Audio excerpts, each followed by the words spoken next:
Arkane Studios Prey is an interesting case to analyze, especially given how the PC version of Dishonored 2 turned out last year. Prey runs on an altogether different engine compared to Dishonored 2. Arkane have utilized Crytek's CryEngine as opposed to id Tech 5 this time around.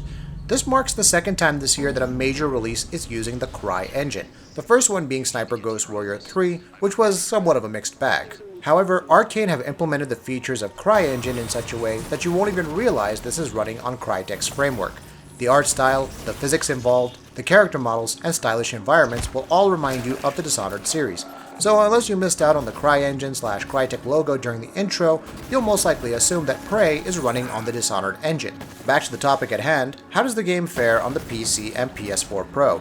For this comparison, we decided to stack up the PC version against the PS4 Pro build.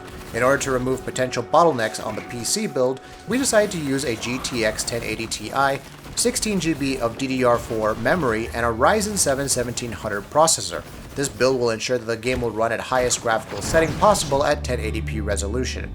The PC version comes along with a decent number of graphical settings, which includes object detail, shadow quality, texture quality, anisotropic filtering, anti-aliasing, screen space directional occlusion, and screen space reflections quality. Comparing them side by side, and it's not hard to see that the PC version benefits from higher quality shadows, and better anisotropic filtering on top of that. In contrast, the PS4 Pro version suffers from lower filtering quality. Object detail and texture quality are also better on the PC, so overall, not a big surprise that the game looks better on PC. However, this is a welcome change from the various technical issues Dishonored 2 faced on the PC. The PC build also excels in providing a 60 FPS experience, which is a game changer compared to the 30 FPS frame buffer on the PS4 Pro.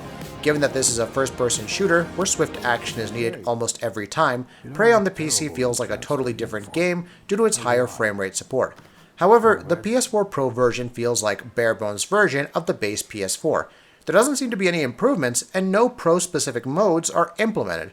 In short, you'll get the same 1080 30 FPS experience regardless on which PS4 you decide to play the game on. This is extremely disappointing, because Arkane have made next to no effort in providing some benefit for Pro owners. Heck, they could have at the very least scaled the resolution to 1440p. Even the load times are quite bad on the PS4 Pro. It takes anywhere from 40 to 50 seconds to load a level, which is simply unacceptable in this generation of games. Prey's non-existent Pro implementation and its long loading times seems similar to Sniper Ghost Warrior 3, wherein the latter also did not have Pro-specific modes or improvements and suffered from horrendous loading times. Is this a problem within the CryEngine then? We're not sure, but there is a trend here, and it will be interesting to analyze future CryEngine games on the PS4 Pro. That about wraps it up. We'll leave you with more comparison footage, and if you like what we're doing, please go ahead and subscribe. We'll see you next time. January.